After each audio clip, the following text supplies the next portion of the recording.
Salam Bapak Ibu Saudara yang terkasih. Kembali kita bertemu di minggu pertama bulan Januari. Kiranya Tuhan senantiasa menyertai dan memberkati kita di awal tahun 2021 ini. Marilah kita merenungkan bersama sabda Tuhan dalam ibadah keluarga pada minggu ini. Dan sebelumnya mari kita berdoa. Tuhan Yesus, kami menghadap kehadirat-Mu Tuhan di tahun yang baru ini dengan penuh ungkapan syukur. Engkau masih memperkenankan kami untuk merasakan kasih setia Tuhan melalui setiap hal yang kami lakukan dalam kehidupan sehari-hari. Termasuk hari ini, Engkau perkenankan kami untuk bisa beribadah bersama keluarga kami masing-masing. Dan kiranya Roh Kudus-Mu menuntun kami bisa memahami dan merenungkan setiap sabda-Mu, bahkan kami boleh lakukan dalam kehidupan kami sehari-hari. Dalam nama Tuhan kami Yesus Kristus kami berdoa. Amin. Bapak Saudara yang terkasih, dasar renungan kita diambilkan dari kitab Efesus pasal 1 ayat 3 sampai 14. Efesus pasal 1 ayat 3 sampai 14. Dan saya akan membacakan bagi kita ayat yang keempat sampai ayat yang ke-8. Sebab di dalam Dia Allah telah memilih kita sebelum dunia dijadikan, supaya kita kudus dan tak bercacat di hadapannya. Dalam kasih Ia telah menentukan kita dari semula oleh Yesus Kristus untuk menjadi anak-anaknya, sesuai dengan kerelaan kehendak-Nya, supaya terpujilah kasih karunia-Nya yang mulia yang dikaruniakannya kepada kita di dalam Dia yang dikasihinya. Sebab di dalam Dia dan oleh darah-Nya kita beroleh penebusan, yaitu pengampunan dosa, menurut kekayaan kasih karunia-Nya yang dilimpahkannya kepada kita dalam segala hikmat dan pengertian. Demikian firman Tuhan. Yang berbahagia kita yang mendengarkan, renungkan, dan melakukan dalam kehidupan sehari-hari. Haleluya. Ibu bapak saudara yang terkasih, pembukaan surat Efesus pasal 1 ayat 3 sampai 14 tadi berisi tentang pujian dan ungkapan syukur kepada Tuhan. Dasar dari pujian dan ungkapan syukur ialah yang pertama karena Tuhan telah memilih dan menjadikan orang-orang percaya sebagai anak-anaknya, tulis di ayat kelima. Lalu yang kedua, tujuan dari pemilihan itu ialah supaya mereka kudus dan tak bercacat di hadapan Allah. Dan yang ketiga adalah karena anugerah penebusannya, yaitu pengampunan dosa. Itulah yang kemudian menjadi dasar motivasi pembukaan surat Efesus ini, berisi tentang pujian dan ungkapan syukur kepada Allah. Dan mari kita bersama-sama memfokuskan pada ayat yang keempat dan yang kelima, di mana di sana tersirat tentang kualitas seorang anak yang telah diberikan kasih karunia berupa penebusan dan pengampunan dosa.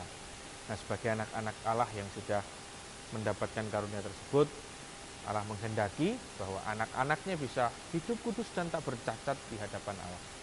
Nah, inilah yang kemudian bisa kita sebut sebagai kualitas anak-anak Allah dalam kehidupannya di dunia. Nah, saudara-saudara, tentang mengenai anak-anak Allah ini sebenarnya bukan hanya ditujukan kepada orang-orang di Efesus ketika itu, tapi juga bagi kita. Pesan dan ajakan ini juga kita rasakan bersama, relevan dalam kehidupan kita sehari-hari. Nah, tentu dalam kehidupan kita bersama, kita punya kriteria dan standar ketika kita menyebut, wah anak-anak yang baik, wah itu anak-anak yang tidak baik. Nah, dan ada standar dan kriteria-kriteria tersendiri. Jika berbicara tentang kebaikan seorang anak, pasti tidak bisa dilepaskan dari orang tuanya. Sebab pada dasarnya, seorang anak pasti akan mewarisi sifat, sikap, dan bahkan karakter orang tuanya yang diturunkan dari genetika biologis, dari pola pengasuhan yang dilakukan, kemudian dari teladan yang diberikan, dan juga ada faktor lingkungan yang kemudian berpengaruh. Nah, salah satu standar kualitas seorang adalah anak yang baik adalah menghormati orang tuanya, kemudian melanjutkan atau melakukan hal-hal baik yang sudah dicontohkan, hal-hal baik yang sudah diteladankan, sudah diberikan oleh pendahulunya, baik itu leluhurnya atau orang tuanya.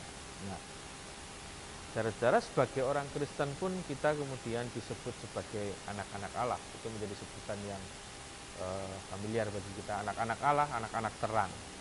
Nah, maknanya tentu karena kita kemudian dipilih, diselamatkan, dan dipulihkan menjadi keluarga Allah, seperti yang tertulis di ayat keempat tadi.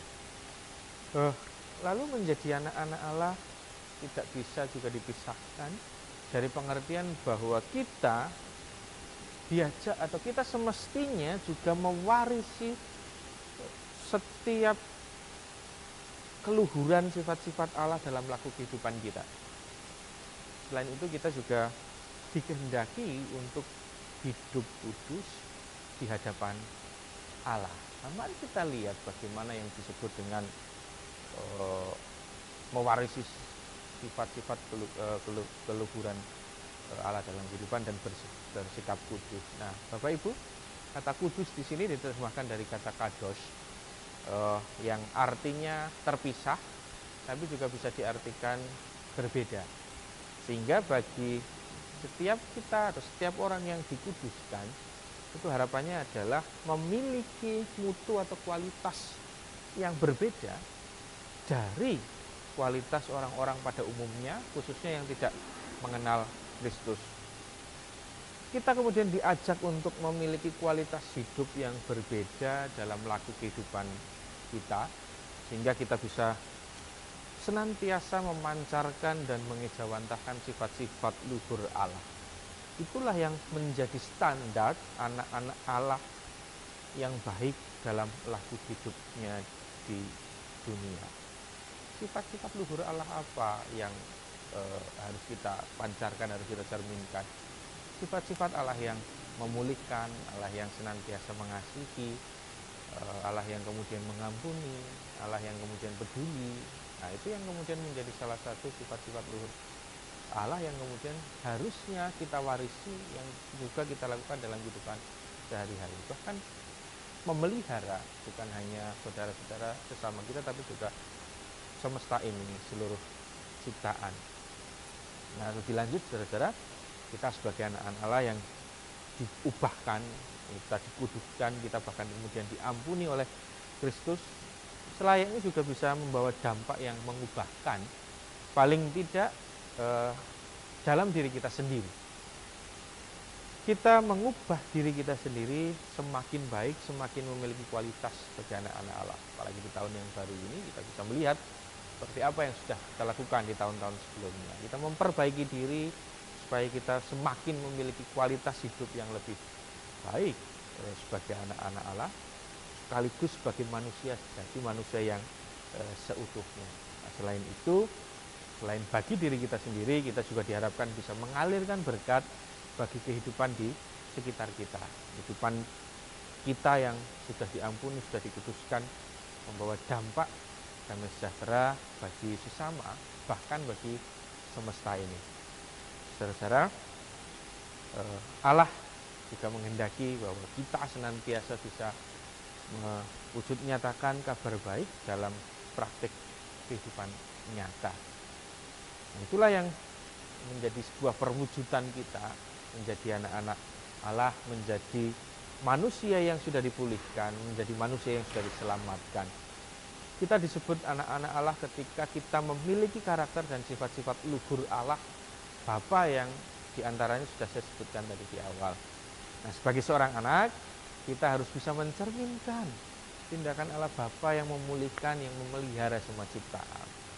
Jangan sampai kita yang mempunyai cap sebagai anak-anak Allah, anak-anak terang, justru kita melakukan hal-hal yang bertolak belakang dengan apa yang sudah menjadi firman Allah. Nah, marilah kita merefleksikan hal ini, kita mengkoreksi diri kita sendiri. Sudahkah kualitas kita dalam kehidupan berbeda dengan orang-orang pada umumnya. Bukan membedakan diri, tetapi berbeda lebih baik dari orang-orang kebanyakan. Itulah yang menjadi ciri khas, itulah yang menjadi standar kehidupan anak-anak Allah, yang kemudian bisa memancarkan terang kasih Tuhan, yang bisa dilihat perbedaannya oleh dunia sekitar kita. Kiranya Roh Kudus mampukan kita dan membimbing kita untuk bisa senantiasa berproses dan berusaha menjadi anak-anak Allah yang berbuat baik, yang berusaha menyelaraskan diri dengan firman dan kehendak Tuhan, sehingga kita mempunyai kualitas dalam hidup yang bisa membawa berkat, membawa dampak bagi semua orang. Tuhan memberkati.